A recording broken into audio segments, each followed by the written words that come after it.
We announced the tender. It still hasn't been monetized. The budget of the project is about 500 million euro. Oh my God. It's more a question of this time it has to work. The experience lies actually with the people, not with the managers. I usually travel about 30% of the time. If your partners don't do it, Then you change partners.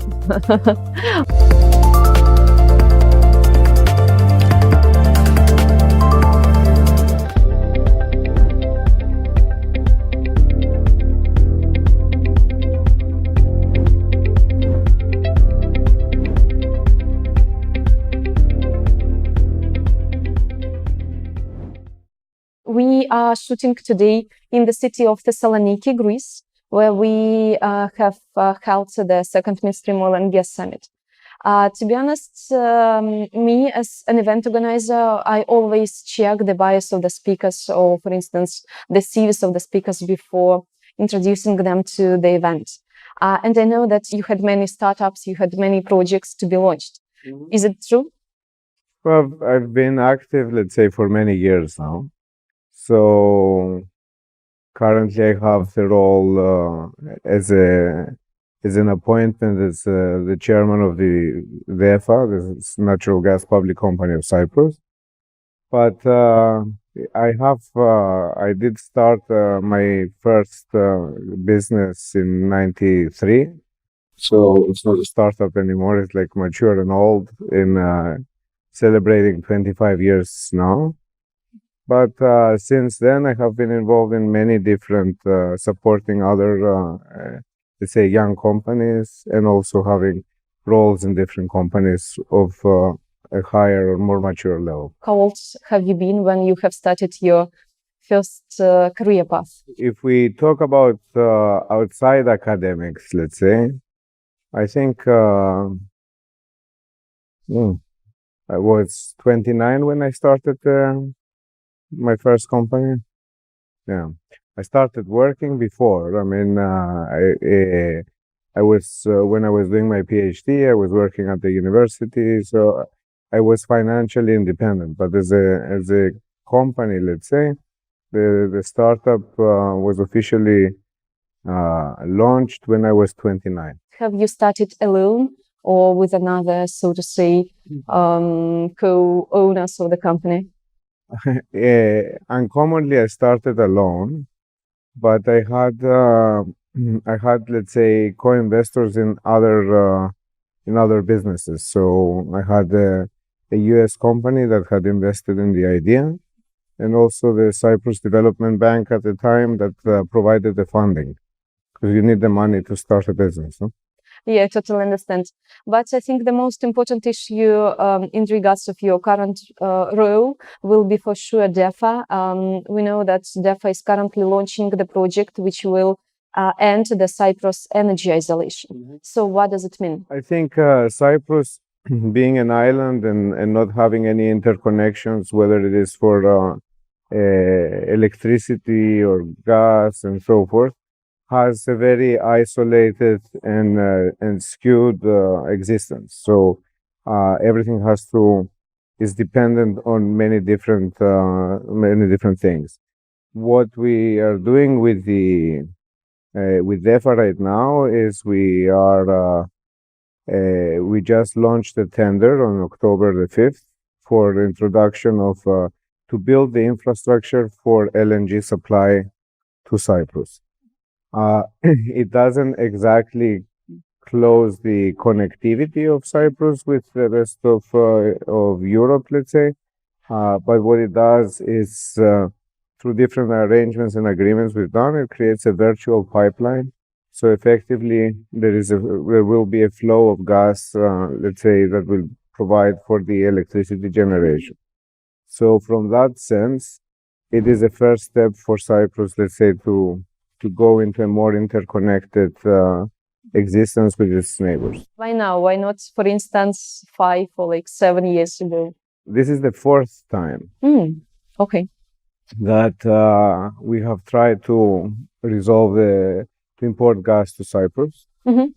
The 3 previous times were unsuccessful.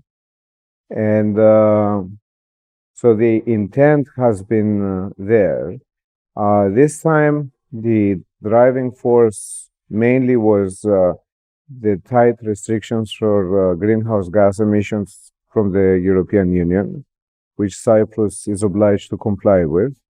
And effectively, that provided the driving force for the project to be relaunched and with a timeline to complete as soon as possible. The approach we've had this time was we studied all the different times and identified, we believe, the difficulties or the challenges that the previous attempts had.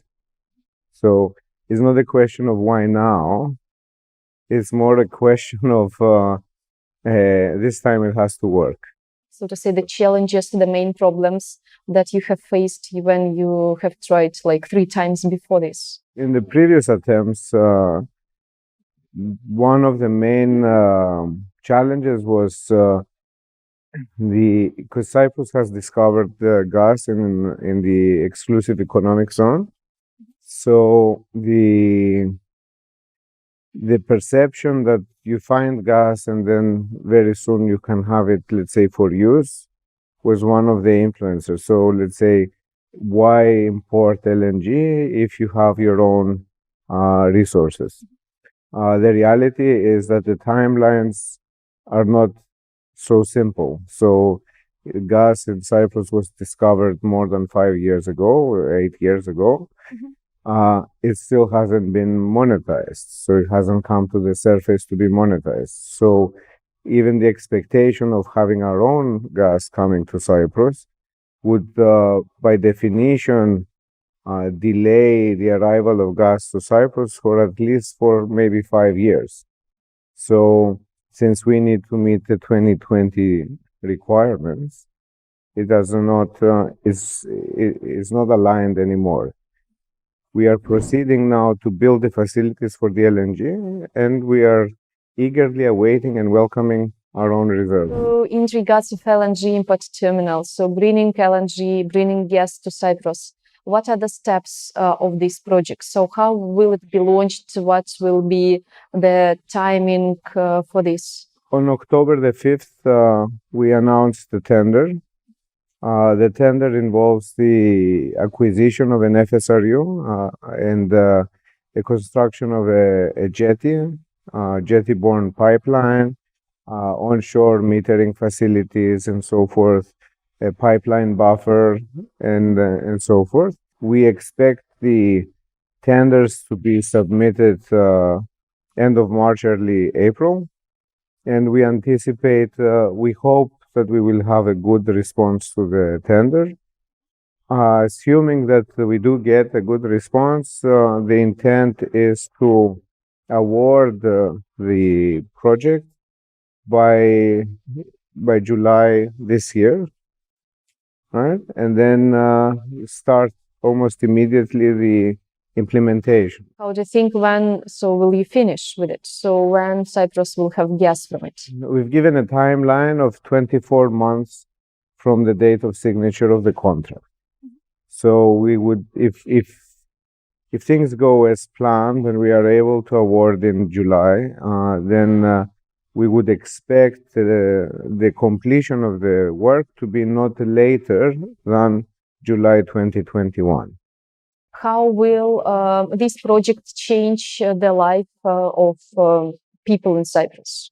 We consider this project to be the first step in the transformation of the economy.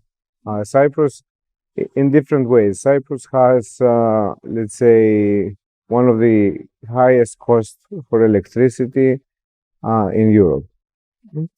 That means that basically, so people are paying a lot for heating and cooling and cooking, and industry is paying tremendous amounts. It's very expensive. The hotel industry is also paying a lot of money. So I think the introduction of a new fuel, which will lead also to the opening of the electricity market. We have licenses for independent power producers who can only operate with gas. So we need to bring the gas for them also to be operating. So it should be creation of new jobs. It should be, let's say, better environmental conditions. It should be a reduction of the electricity, and it should be with new fuel at a lower cost. It could be an impetus for the development of the economy and other industries. So do you have the plans of, so to say, going green? Because LNG bunkering is not, so to say, it can be a reality also for Cyprus. Is it right? LNG bunkering is part of our project. It wasn't in the beginning, but it has become demand-driven. So Cyprus is in a natural geographic location in the trading routes for the shipping industry, let's say. So basically, what we have here is that they will come. A number of the shipping companies have come and seen whether they can get supplies from Cyprus. So we believe that seeing the interest, there's a potential for Cyprus actually becoming a bunkering hub for the Eastern Mediterranean. Okay, and what about LNG for road transportation? Any plans for this? Well, we are looking, we have a consortium which is funded by the Connecting Europe facilities called Synergy. It's about 15 organizations, government and private. And that is looking in the holistic approach for natural gas for Cyprus. So it's investigating and doing preparatory studies and strategies for transportation, for the bunkering, for industry, even for taking the gas to consumers at houses, let's say, for the general population. You also have come here in Thessaloniki to the event. So do you visit the events often? Generally, events, I have started visiting more in these last 12 months as a way to promote the Cyprus LNG import project. We have a series of tenders. So because we have the infrastructure tender, now we'll have an owner's engineers tender. We have an expression of interest for the gas supply. We will have an open system. So there is like a series of things that we need to go out and tell people that we have these needs and hopefully attract good companies to come and participate in our tender process. What is the most important thing while preparing for the event? It's to understand the audience. It's to have some expectation of what the people you will be talking to want to hear. Do you have some maybe plans for the future after the networking on the events? I mean, some potential clients for the future. Well, always when you go to events or meetings, it's with purpose, and the purpose is not really to stand up and talk. I mean, the purpose is you present something hoping to get some engagement. Now, engagement is different in different environments. So, for example, here we met with companies that have an interest in the owner's engineers tender that we will have. We had an interest meetings with companies that want to be vendors and supply technology, and they were asking how to actually do that. And funnily enough, I met a friend that I hadn't seen for many, many years, and we reconnected, let's say, by accident in this conference, which might lead to other business going forward. So I think that it's the expectation. Sometimes they say most of the activity happens outside of the events in the sessions, right? For instance, I would like to, so to say, to work with you. I do have the personal meeting in the frames of our Congress, for instance. And what is important for you in me as a person? Well, for me, it's very important to be sincere and to be straight about what your strengths are, what your weaknesses, how we can work together, what we can do. I think that as a first step, honesty and transparency is very important. And then you come into competence and reliability. And like if your partners don't do it, so Then you change partners. It okay. is important that in a position of responsibility, you can take decisions to terminate relationships. Okay, in regards of the whole project, it doesn't have the investors. Is it right? For the synergy is just funded from the European Union, so it's fully funded. It's one of these projects that the companies or the participants undertake to fund themselves, and also they're funding it through sufficient funding from the European Union. Our project, the LNG import project, is totally funded, we feel. We have received a 101 million euro grant from CEF Energy in Europe. It represents a cap, but it's either that or 40% of eligible expenses, but we consider that to be the target for absorption. Then basically we have we started due diligence with EIB, the European Investment Bank, and have concept approval with EBRD, the European Bank of Reconstruction and Development. So we think that it was actually one of the different things we have done with respect to the project this time, which was to secure the financing first and then proceed.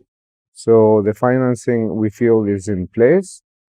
The environment is in place to support it, so we are optimistic. And is it difficult to win the grant for such a project? Well, it's a big effort in order to submit the application for this. So we had to show that the project was mature, which we were able to do. And then we went through a period of discussions and negotiations until the contract was finalized. But we're very appreciative that we were awarded the job, which pays the grant, because having secured the grant increases the viability of the project. How did you do the presentation of your project? You have to submit a proposal, you have to prepare the proposal, you have to go and discuss. So there's different committees, you have different meetings. So I think it's a formal process, and it is a competitive process because all the countries in Europe submit for the different things, and so we spent several months putting the whole application together, and in the end it was successful. What about some technical innovations in the LNG import project you're currently planning? Will you have some? One thing that for us is different, which is not exactly an innovation, but if you think of innovation as being a different approach to how things are happening, is that we are purchasing an FSRU.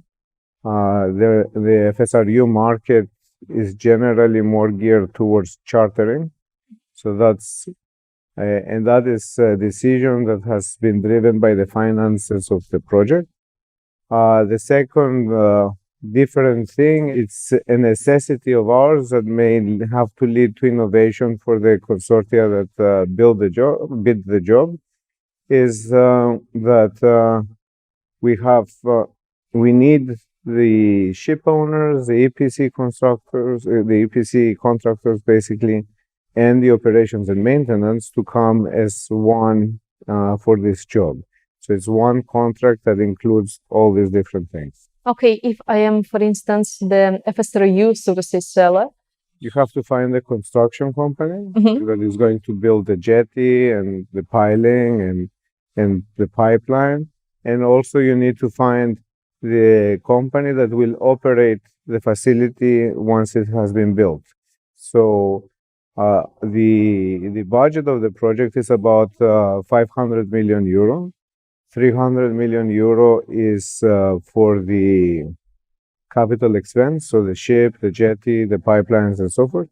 And then 200 million euro is the budget for operating the facility for a period of 20 years.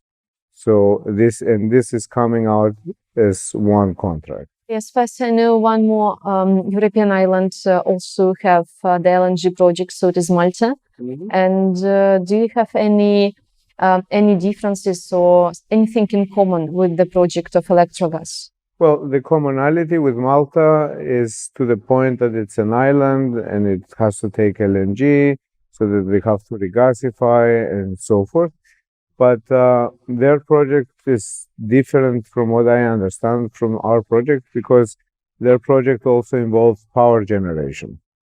Power generation for us is a separate activity. So DEFA will be it has the mandate or responsibility to procure and distribute gas on Cyprus. And the first customers, let's say, and in the beginning, the largest customers will be the power generation companies. The National Power Generation Company, which is the Electricity Authority of Cyprus, and then if you have independent power producers.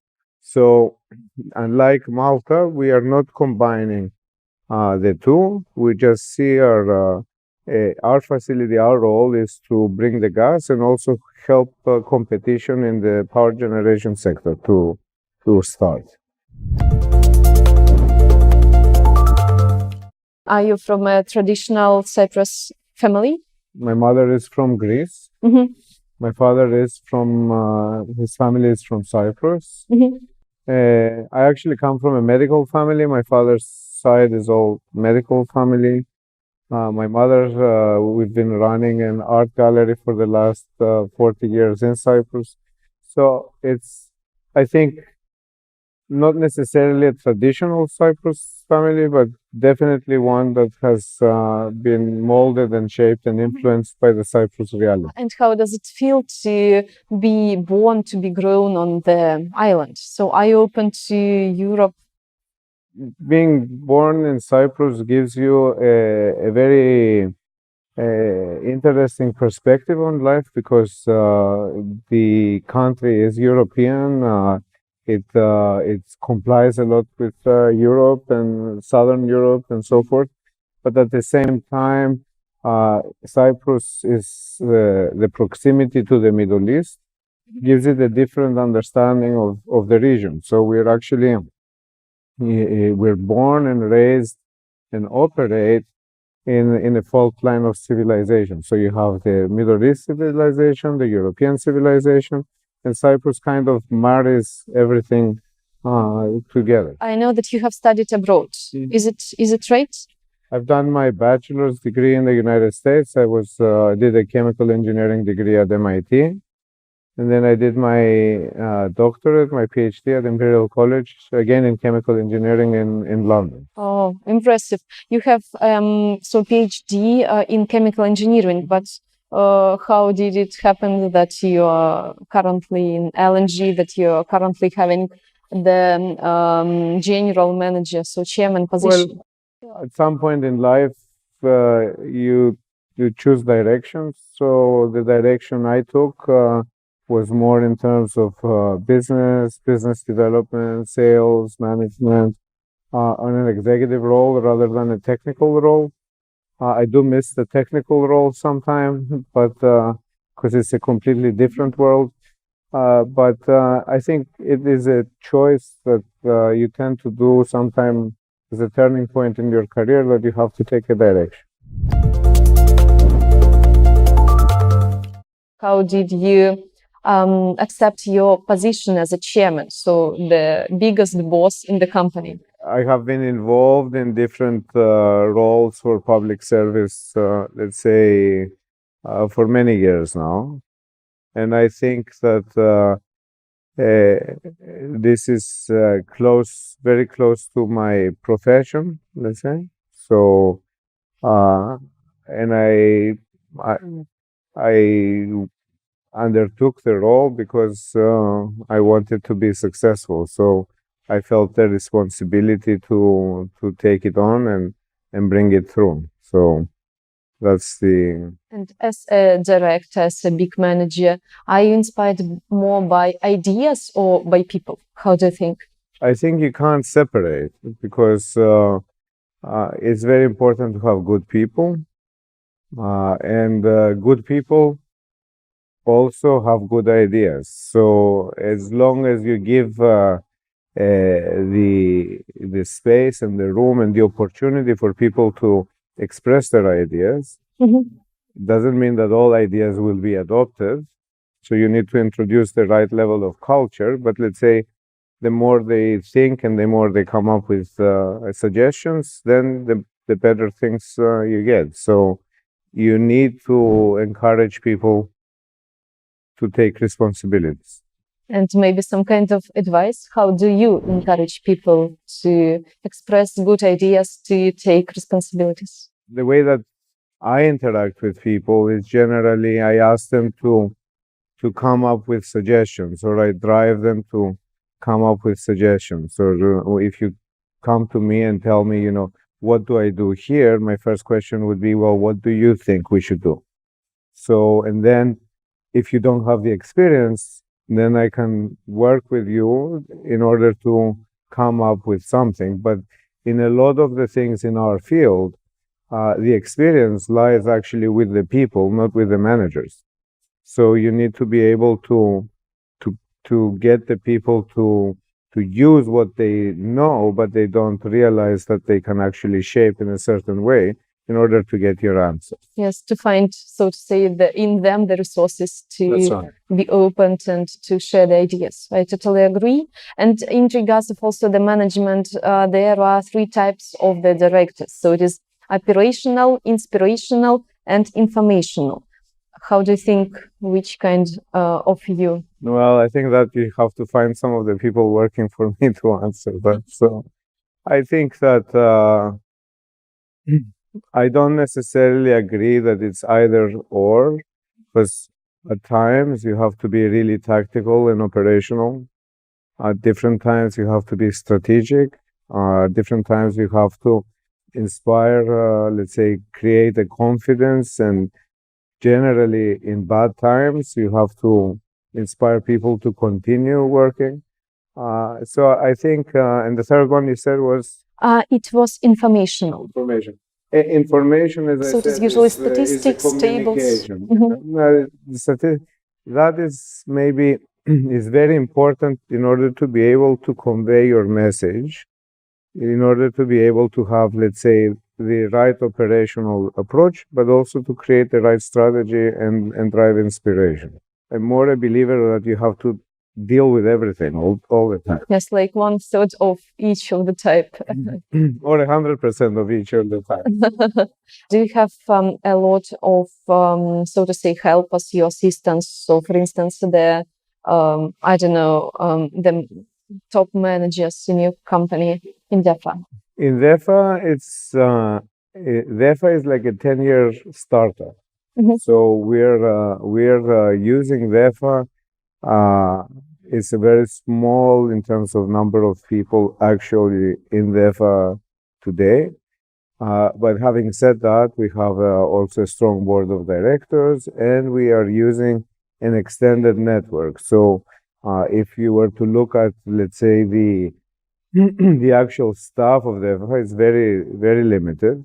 But if you look at all the stakeholders, all the parties that are involved in making this project happen, there's quite a few.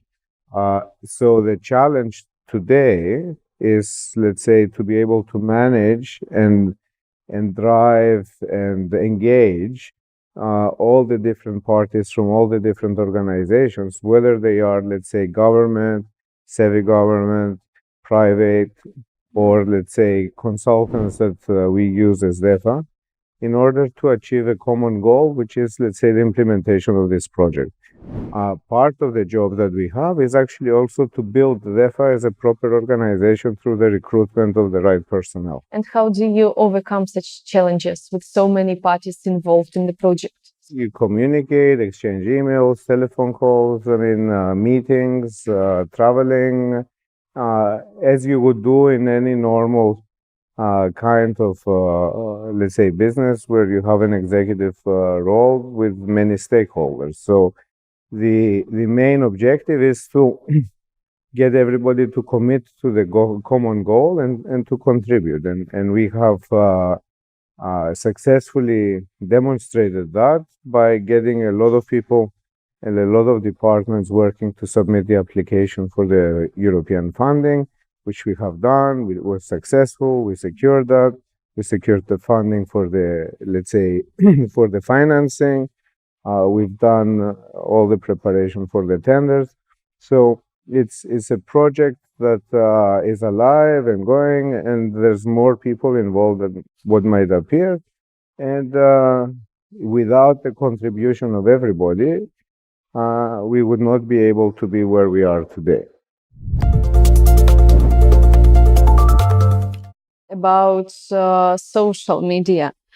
So they play a very important role in the life of the businessman, for sure, as like in the life of the chairman, and for sure in our private lives. So what kind of social media do you use? For work and for contacts, I have found it very useful and convenient to use LinkedIn because it allows you to understand whom you're meeting, why you're meeting them, and also And why? why, and it's easy also to tell people, let's say when people are looking up social media aspect, I'm more use Facebook, I guess, as a way to keep in contact with all the friends and family that I don't always see all the time. And can I, for instance, find your personal mobile phone on LinkedIn account? So do you place it there? I'm not sure if I have my personal mobile phone, but my email is there.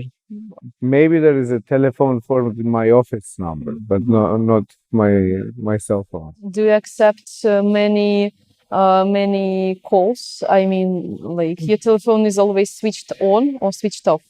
I generally screen the calls I answer.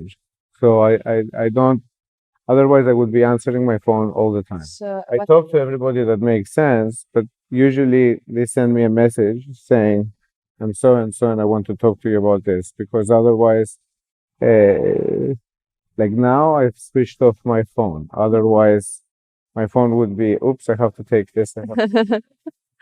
What about your personal assistant when you are coming, for instance, for the holidays or for the business trips? So how does the office they always know where to find me.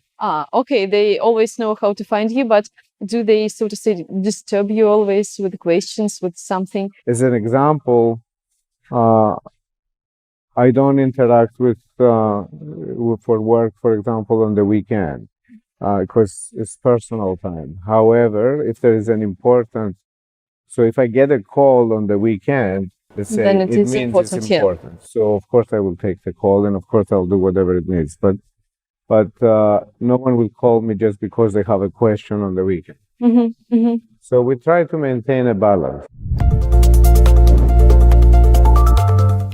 How many trips, like business trips, do you make per month? I think so. I usually travel about 30% of the time.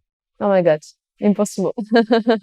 So where are you traveling today after the talk? I'm going to Athens today, and tomorrow I'm going to Milan for 2 days, and then I'll go back to Cyprus, and then next week I have some meetings in London.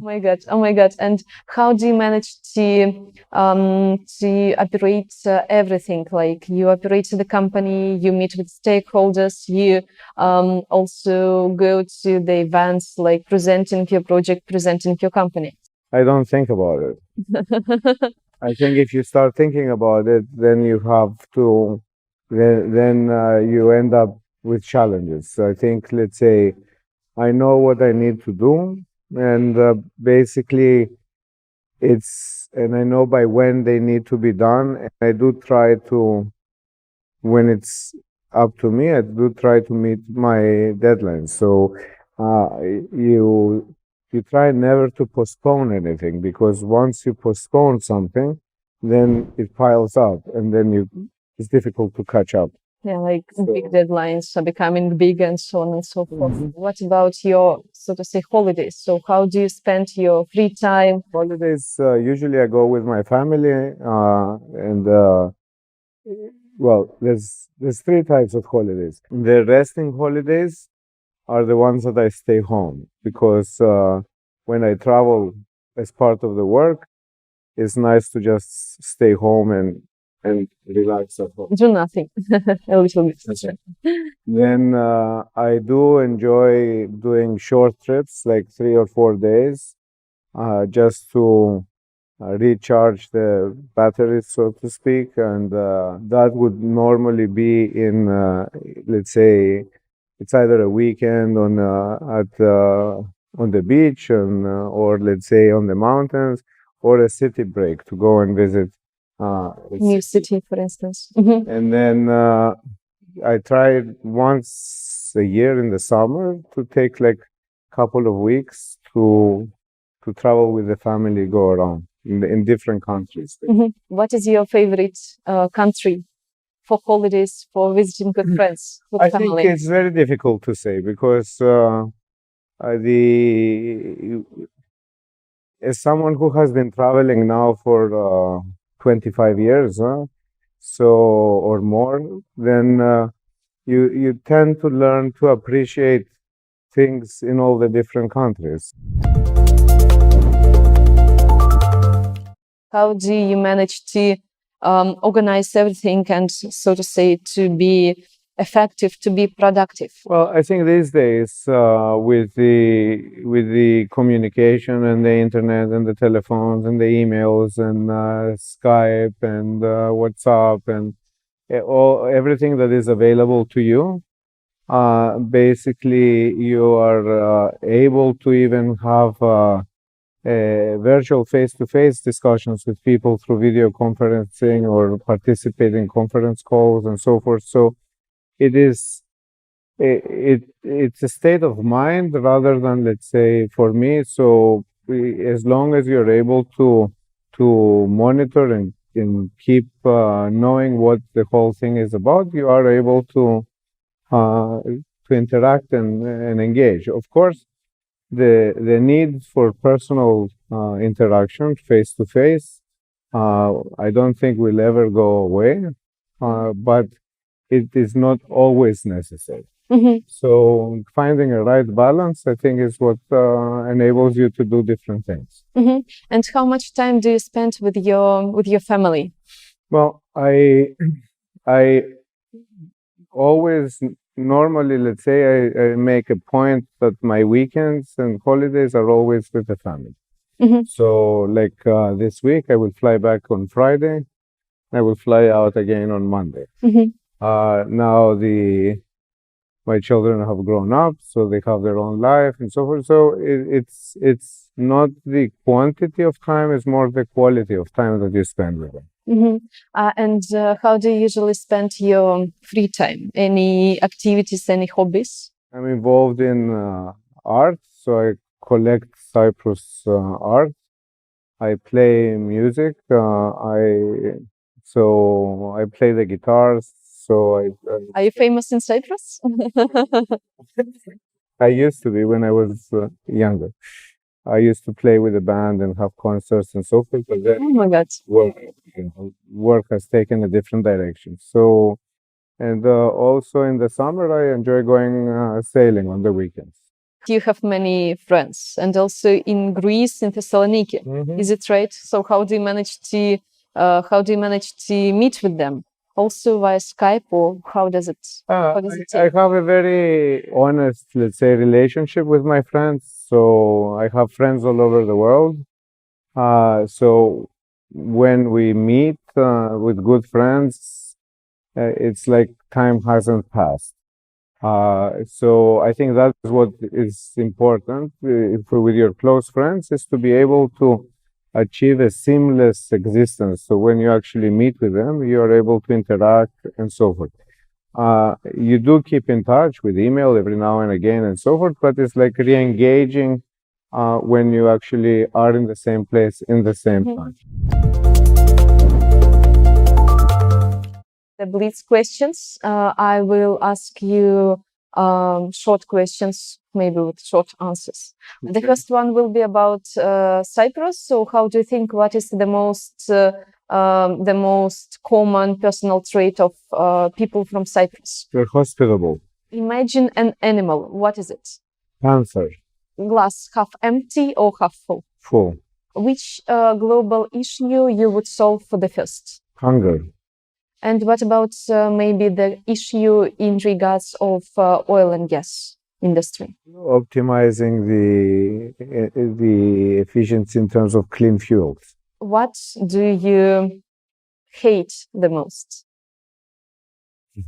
Incompetence, in people generally. generally? If your life was a movie, what kind of genre would? A mystery. And what about the name, the title of the movie? It could happen to you. Great. Can you name 5 achievements you most proud of? I think I'm proud for my family and my children. I I feel that starting the company and being now 25 years, surviving for 25 years. So starting it was, I guess, number 2. Surviving is number 3. And helping the young people with their direction and with their startups, let's say number 4. And my public service contribution would be number 5. What is your favorite book? Many times thought about this question, and I think if it is for a business book to recommend to somebody is one by Dale Carnegie, the How to Influence Others and How to Make Friends and Influence Others. I think